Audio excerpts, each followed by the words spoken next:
Okay, folks, good morning.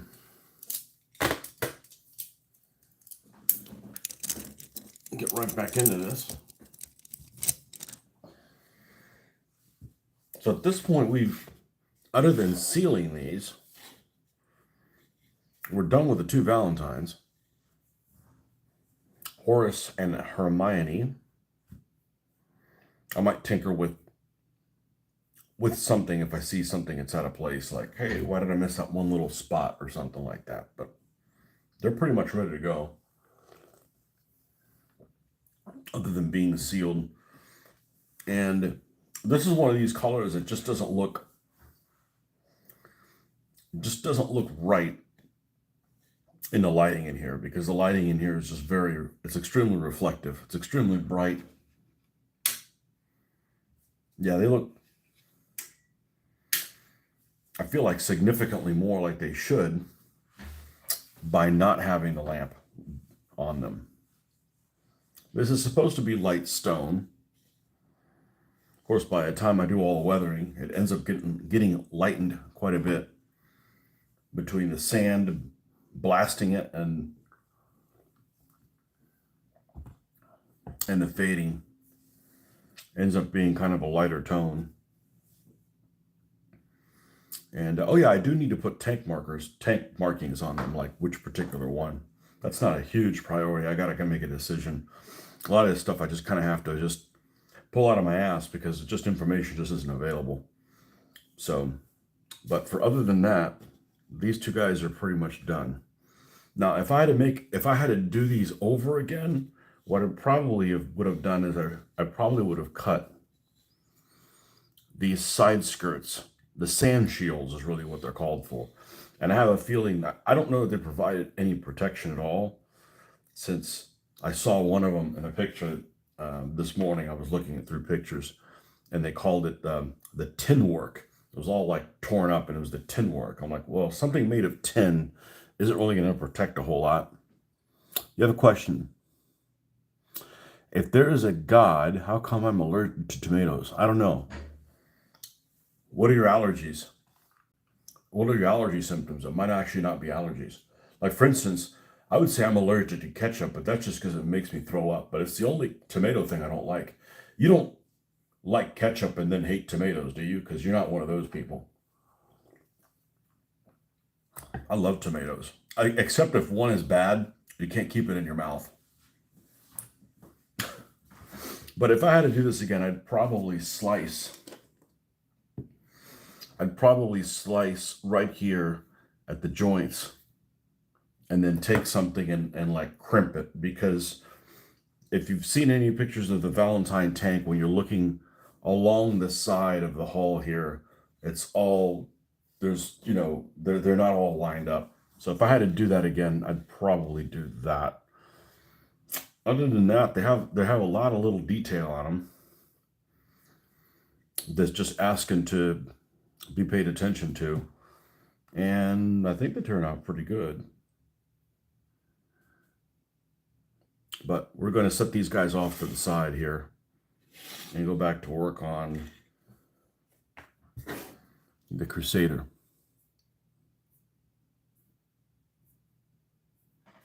Yeah, tomatoes are great. Okay.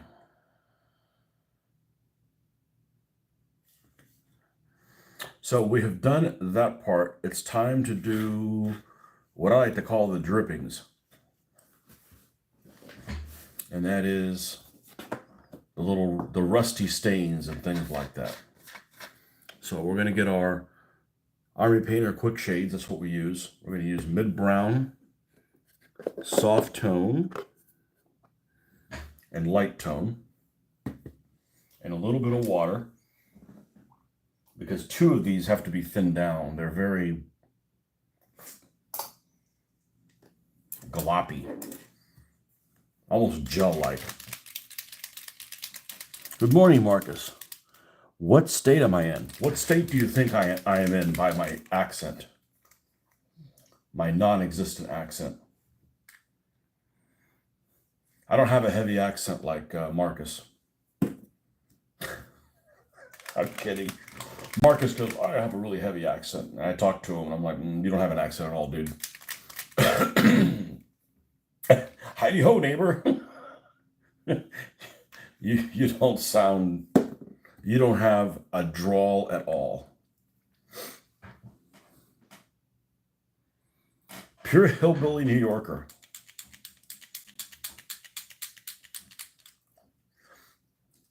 So when I flew back into New York recently, I came to the conclusion, this is my own um, anthropological conclusion, that there is a New Yorker ethnicity, that there's certain people that are like, you can tell, oh, they're from New York. Like they just look like they're from New York. Um, Sorry, Marcus, you don't fit in. um,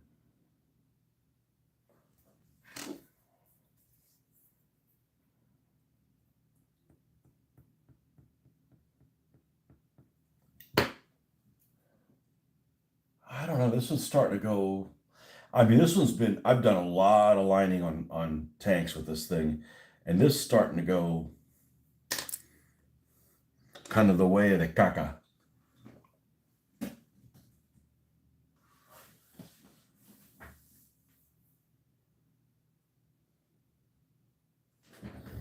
Let's. I got a new set of brushes. A new set of brushes that are pieces of crap. Let's use a new. We don't even have to do that. Let's just grab one of these that's doesn't get used for faces. And let's. Oh, did I not finish the black? I didn't finish the black. Okay, shame on me. You bring shame on your family. Can I make a Star Wars Falcon? No. They didn't fight in Operation Crusader.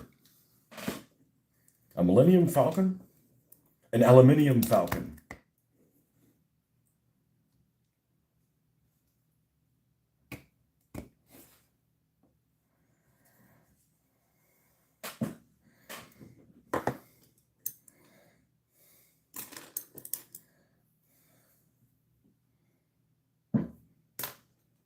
I'm actually going to have to use a really good brush for this. That's what I was doing. I lost track of where I was last night, where I left off. Star Trek ship. No, I don't like Star Trek at all. Actually, there was one video game. I don't like Star Trek at all. I at least like Star Wars, or used to.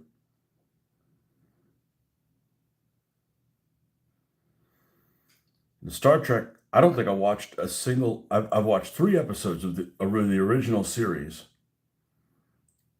and I've seen one of them twice. And I'm like, because I never watched it with streaming. I tried to, at some point when I was doing before I was going live with this a couple of years ago. I decided to Netflix or somebody had the original series. I'm like, let me just put it on the background, and just can't get into it. I don't, forget the storylines. I just don't like the uniforms. At least in Star Wars, some people are wearing cool looking stuff. In Star Trek, I don't think anybody's wearing cool looking stuff. I don't care which version of Star Trek you're watching. Never got into it.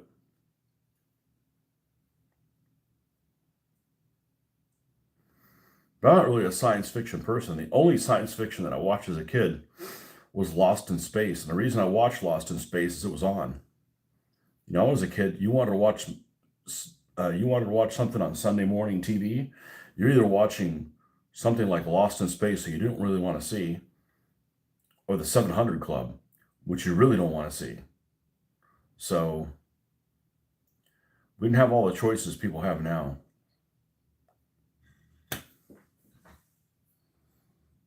Coffee refresh time.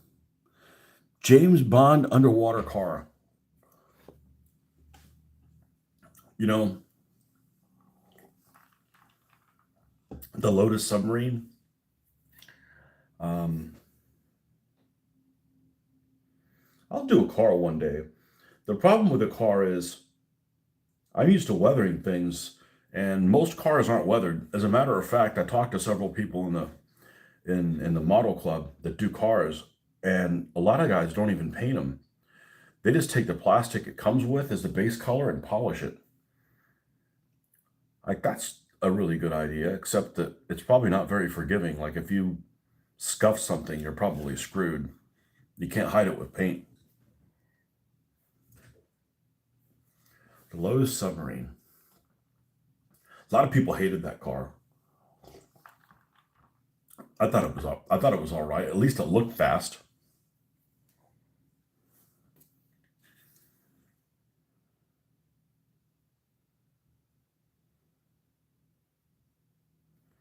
Who knows what's going to happen to the Bond films now? I'm a Bond fan.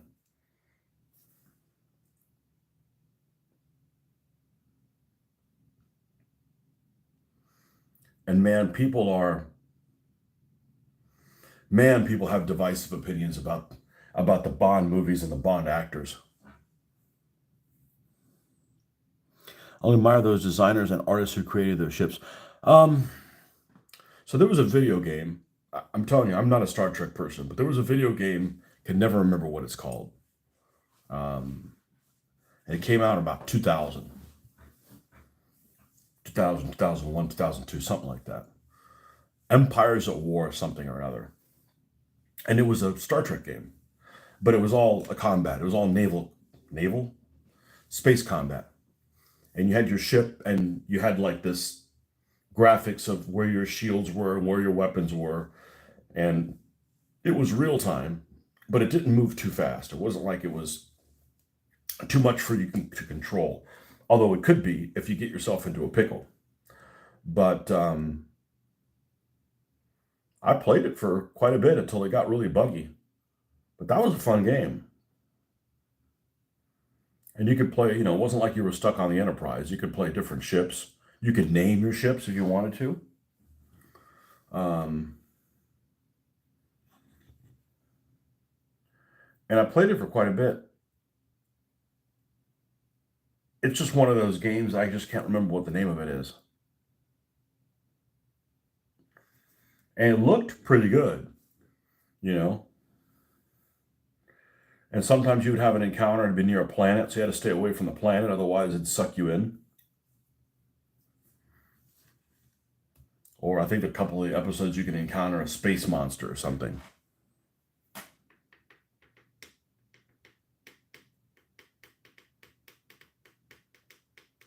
Why are people so interested in science fiction? And here's the reason why I'm saying that. I'm a history person, okay? There's so many cool things that really happened that that many people don't know about. That why create new things or fantasy? Like what makes I think one thing is they don't teach history to make it interesting.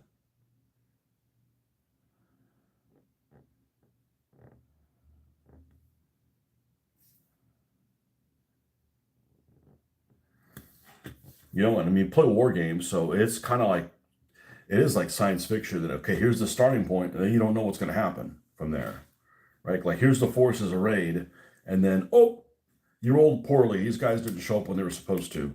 Oh, it's not going to go as it happened. I mean,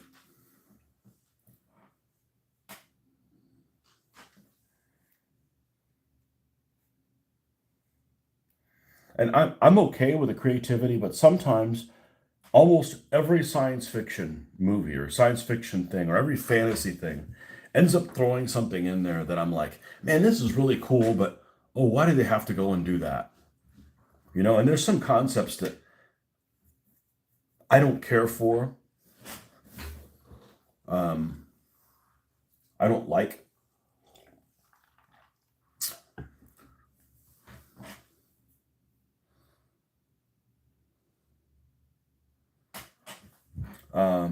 Like for instance, um, I don't like the concept of multiple universes.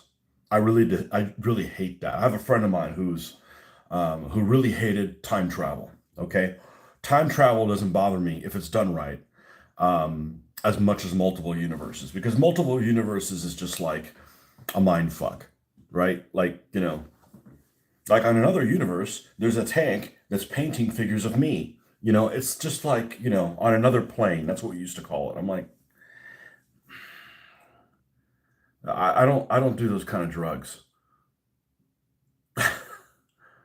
But time travel, if it's done right, and I'm not necessarily a fan of time travel, but I'm just saying if you do it like, you know, stuff like the butterfly effect or Back to the Future or something where it's like, you go and you fuck with something and then you go back and like, oh shit, that had snowball consequences. I like some concepts like that. Um, I really like the concept of the first season of Stranger Things, that it was like, oh, this is here, but in the other plane, it's you know what I mean? It's like, it kind of makes you think, and it's not like too freaking wild, but when it's like, when you're trying to find all those Marvel movies and all that stuff, I'm like, I can't watch that shit. It's just too all over the place.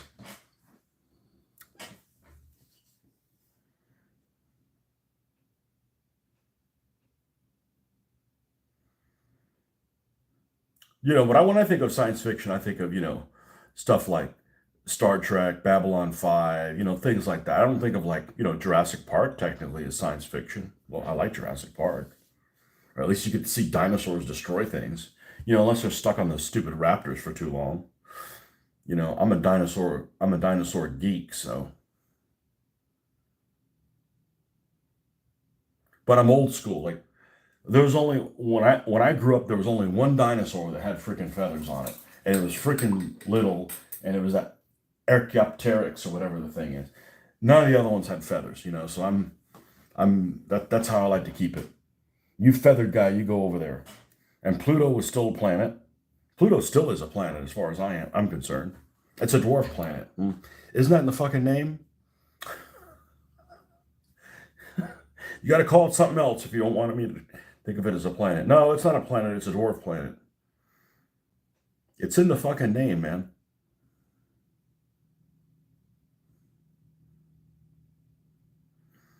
I guess people would say it'd be like a minivan. It's a minivan, so it's a van, right? It's in the name. No, it's a minivan, something totally different. Well, you need to call it something different then, pal.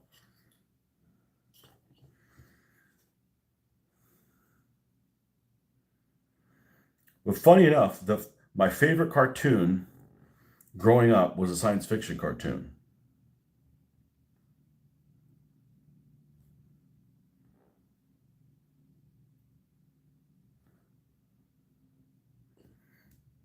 But I liked planet stuff growing up.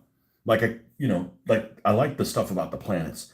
The stars starts getting a little weird, when we can't find out what a shield Romans used to use the other day. Literally the Roman Empire was the other day.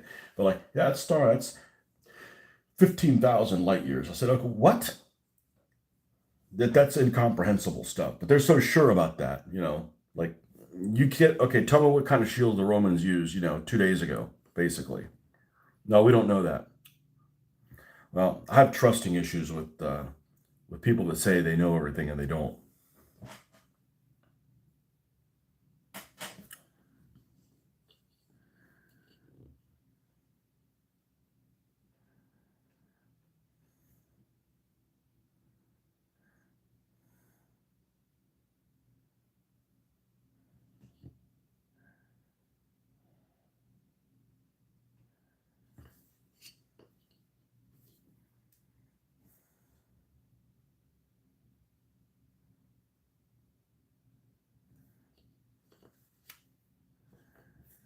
Okay, I think this was the stuff that I missed.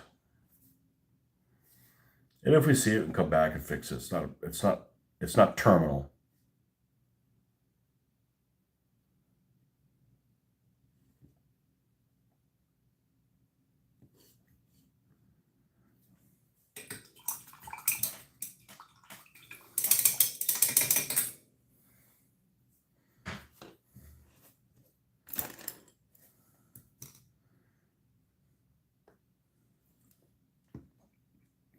And we'll put this little guy back.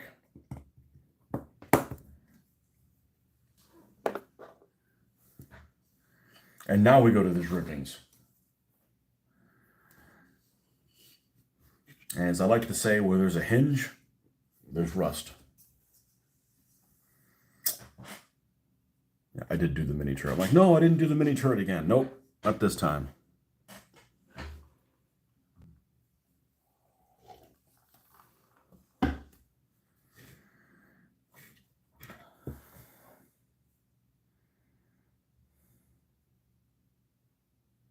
What kind of coffee do you drink, Marcus? Are you partial to anything in particular? I know you drink black coffee like real men do. I just drink black coffee because if it tasted any better, I would just drink more of it.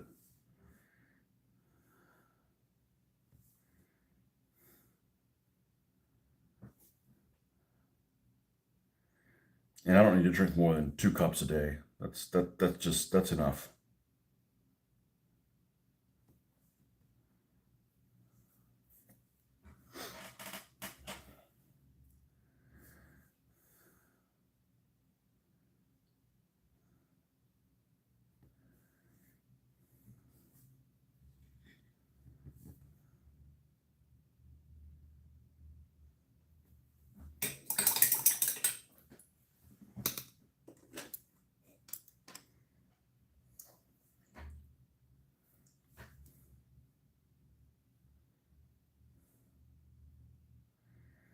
So we got this one to finish up. We have the A13 to finish up. And then we're kind of at a standstill again. Not at a standstill, we're like in between things. So that may be the time when I split off and do the check tanks. At least do a few of the check tanks. You don't have to do them all, but a few.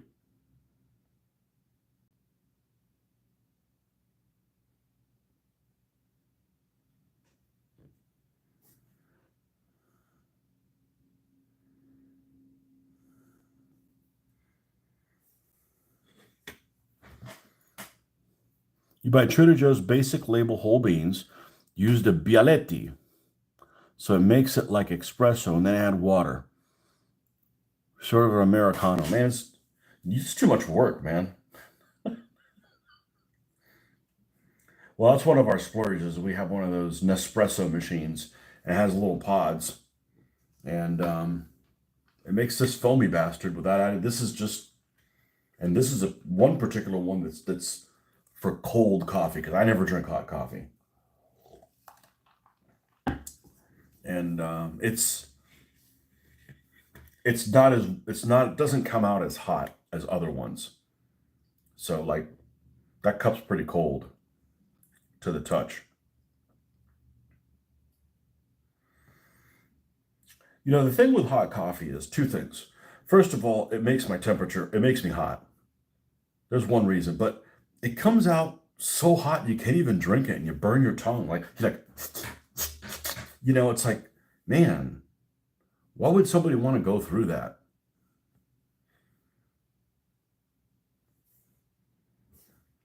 Then the next thing you know, you burnt your mouth and you feel that for, I don't know, what is it, 4 or 5 days?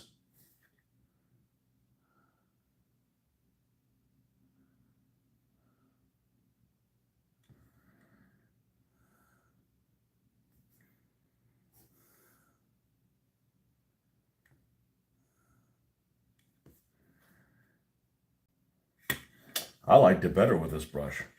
It was a little bit fatter.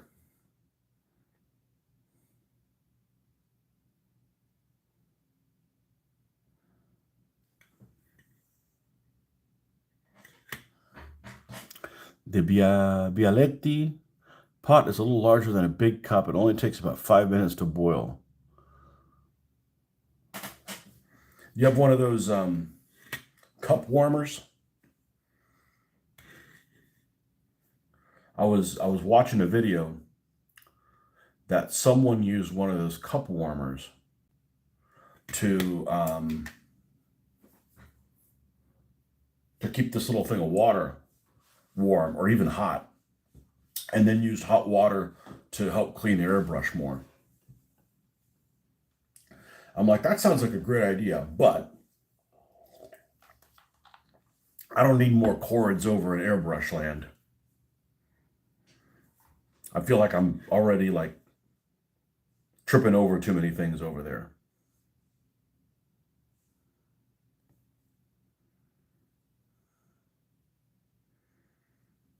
But next time I airbrush, I think I'm going to try something different.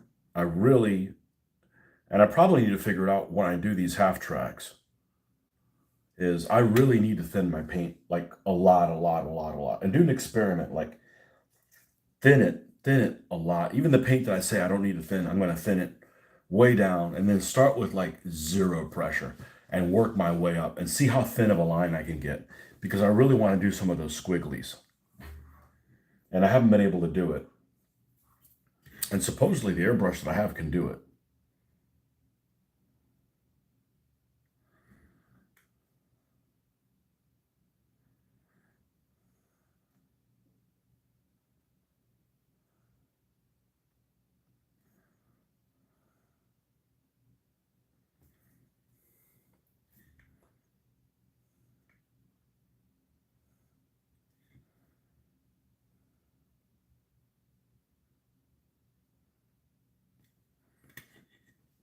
All right, so now we have all our little dots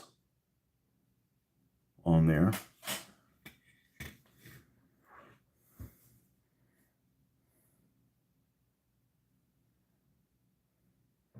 I don't even know why I even use the three colors. It's just, I'm used to mixing stuff. It's just habit. Probably creating extra work for myself, but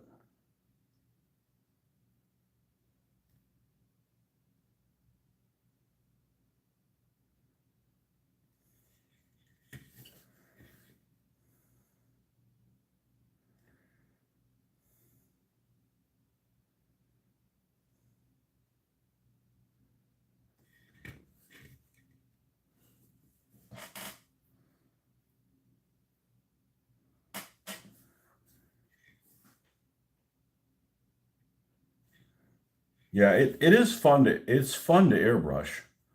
Um, but man, it's not forgiving, because it's like I feel like I've got a really good control, and you know, sometimes it just doesn't work out. And yeah, you can fix it, but it creates a lot of extra work. And I'm also not used to things being a mess. And you got to be really careful with an airbrush that doesn't get away from you, make a mess. But that ambulance I did, I had airbrushed the colors, didn't like how subtle they looked, and I ended up hand painting over it. So even though I airbrushed it, I ended up hand painting over the darn thing. So it really didn't do anything per se.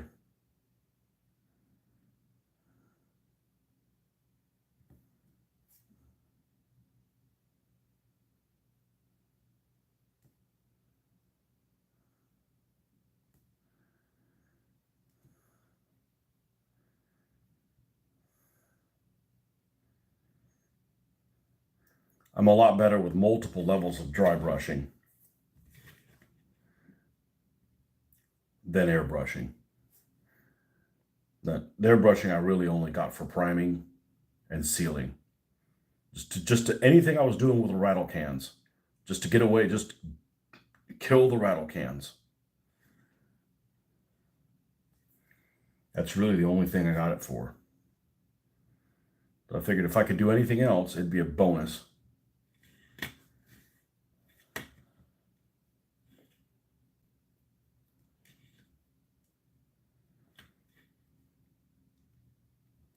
It's extra.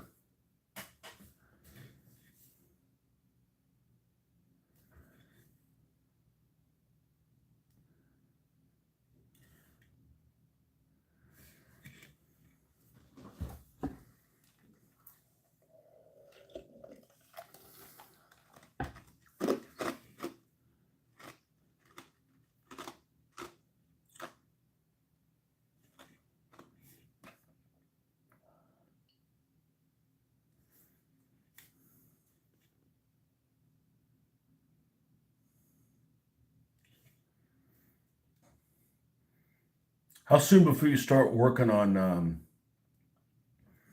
Rommel's Dorchester?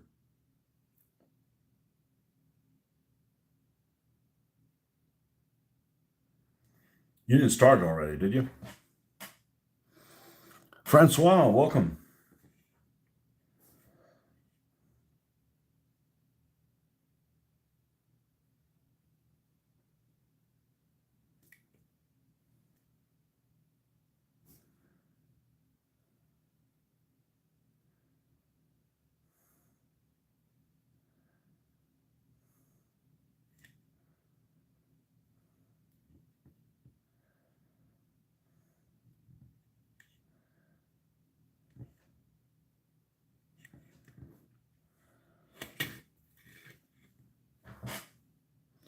So after Soviet cameras are probably April rotate between X and eyes.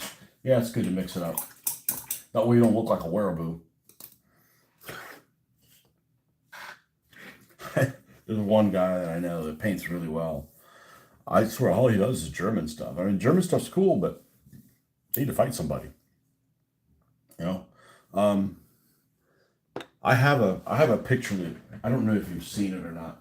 I'm trying to think what book did I see it in? It was an Osprey book,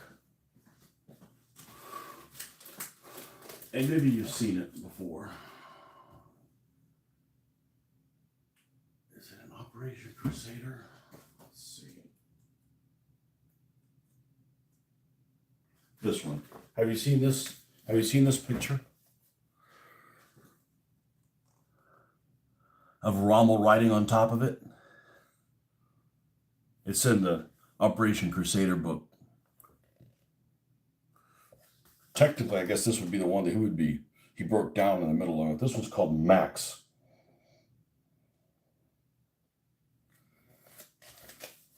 I could take some photos of this and send it to you if you don't have it already. Yeah, you'd probably find it on the internet, honestly. Got the German High Command little symbol here. No, okay, I'll take a picture of this thing, send it to you. I'm gonna leave it open here so I don't forget. I just flipped across it. And let's see, is there a description here? Yeah, here's the whole pic. You know how they do this. They give you the nice picture, they split it right in the middle of the freaking page. And the whole one's here in black and white. And it's titled Rommel leads African Corps armored drive to the Egyptian border through the rear of 8th Army. Yeah, I'll send you a picture of this. I'll leave it open here so when I go offline, you can get that. But I don't, maybe it'll help, when it's time to paint it or something. Some inspiration. Or you'll be inspired by it and paint it correctly. Because some of these photos, some of these paintings, you'll be like, that's cool, but that's not the real colors they used.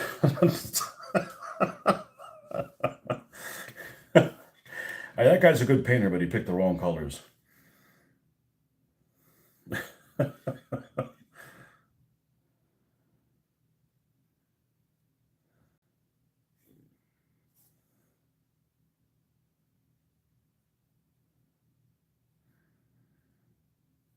Man, I noticed that the pens are 3Js.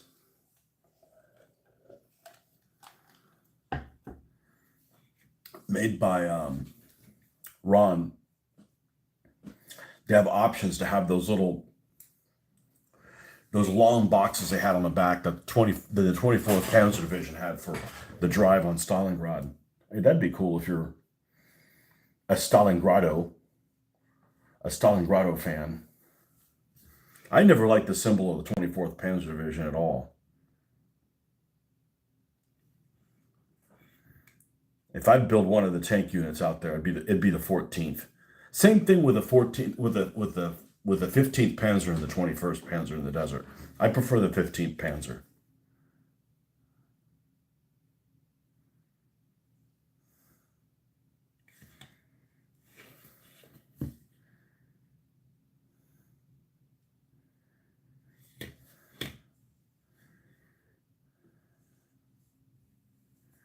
Man, I feel like this was quicker with this brush than any other brush before. I'll make a note of that. I'm not in a hurry, but we don't want to be inefficient, Like we have lots of things to paint, a lot. So kind of hard to get her done if you're not getting her done. Whatever happened to him? You know, he's from Apopka? I think he's from Apopka, Florida.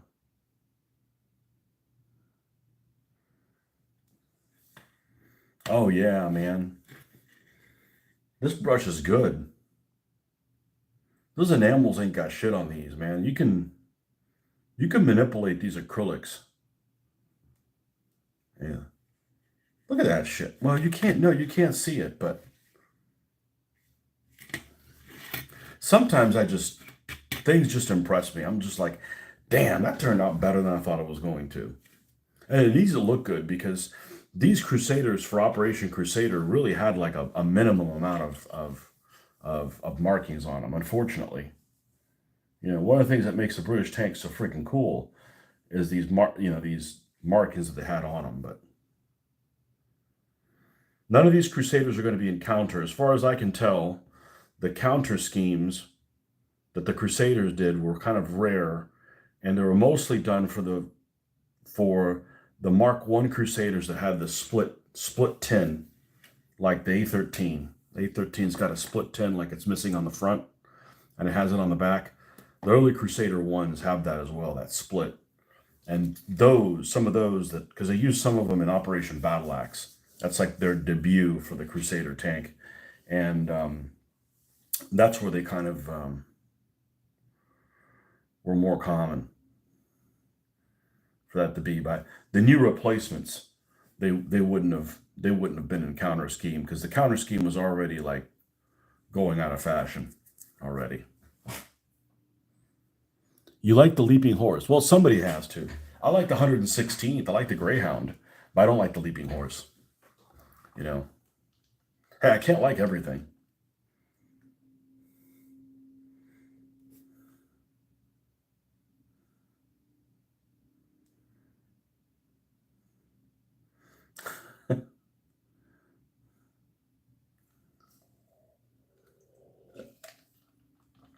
Now the problem is this rustification that I do now. I haven't done that on most of those 200 tanks.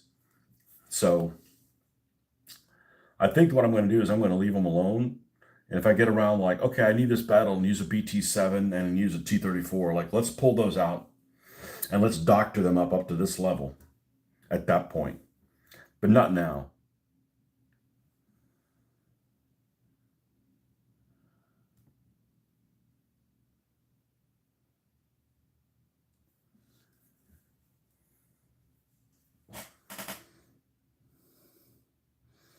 Your favorite Panzer Division symbol, the GD. Yeah, the GD one was the one I always did for 135th scale. Yeah, it is simple. I like the 116th. The problem is the 116th doesn't isn't very flexible where it got used. It's basically a Normandy and Battle of the Bulge unit. Never went to the Eastern Front.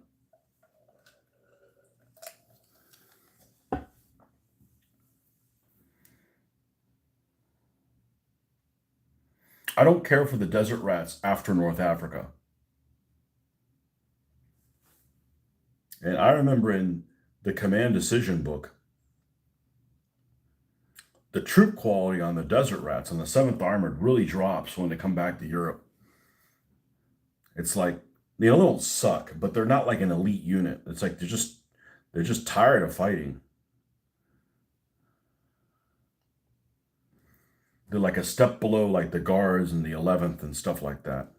And I was always surprised. I'm like, man, those guys have been fighting for years. Herc and Forest. Forest and tanks don't mix.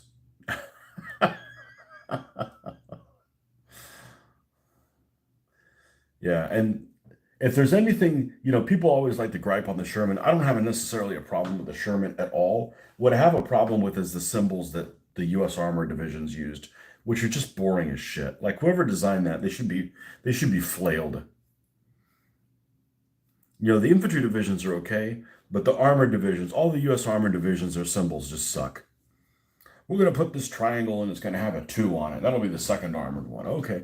And then we're going to do another one. And, oh, we're going to do a triangle too? Yeah, we're going to put a 3. I'm like, really?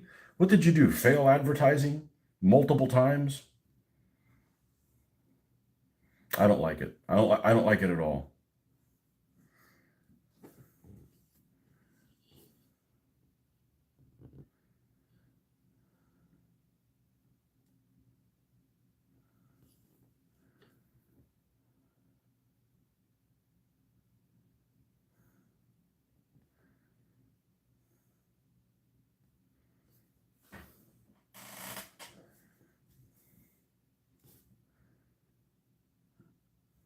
I don't like any of the SS units. Fuck those guys.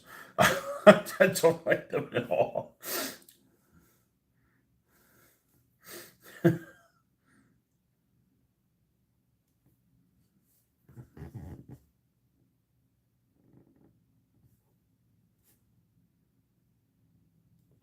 And their dumbass ranks.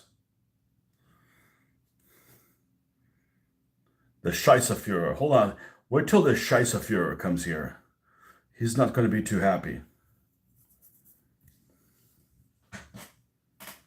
Had to be easy for patches and just fast to paint on a vehicle.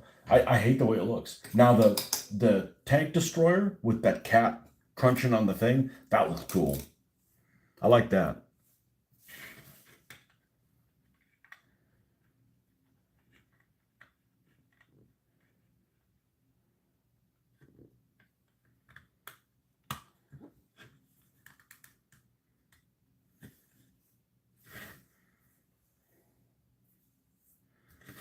Damn, that looks good. All right, let's see if I can do this thing justice.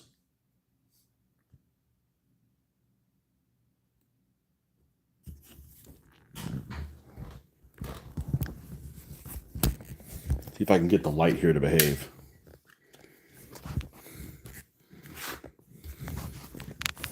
Damn it.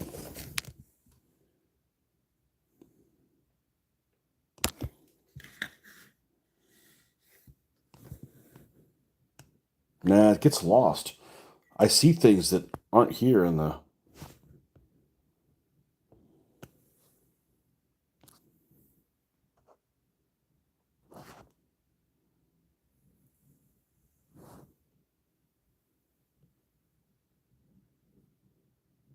Yeah, there's just some subtleness. Got to start the morning routine. All right, man. See you tonight or tomorrow.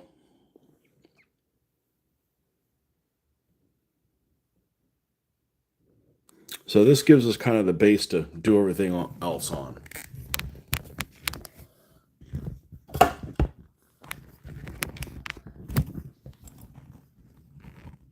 All right.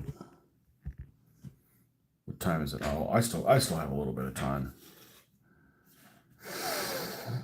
Let's not forget the little turret. We don't want to forget this little guy.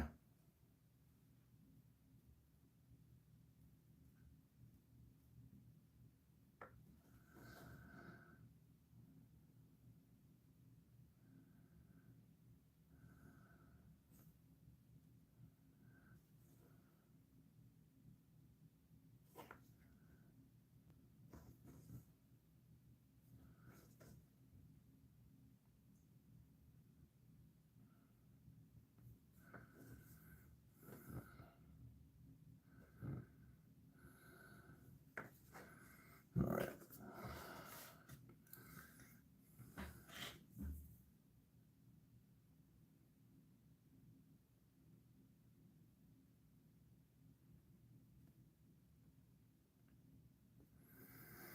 Well, it's good because I didn't feel like doing this morning. And just like that, it's done.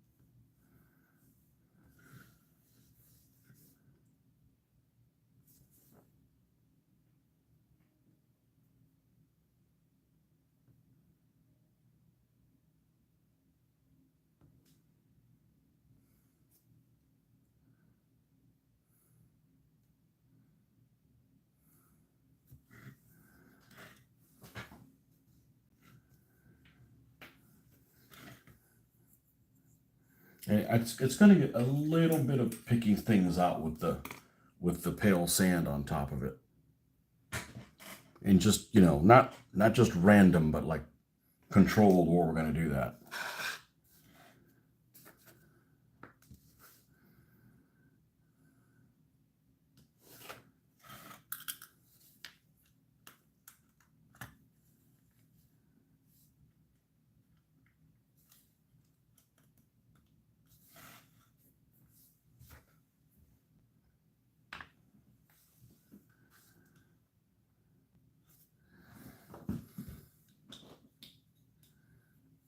Okay, folks. Well, we're going to go ahead and start working our way into the salt mines ourselves, but this thing's pretty much on our way. I've got two done. Well, I think I still have to do antennas on them. I still haven't put the antennas on there. I'm pretty sure. Let's see. Oh, I did put the antenna on the other one. I just didn't paint it.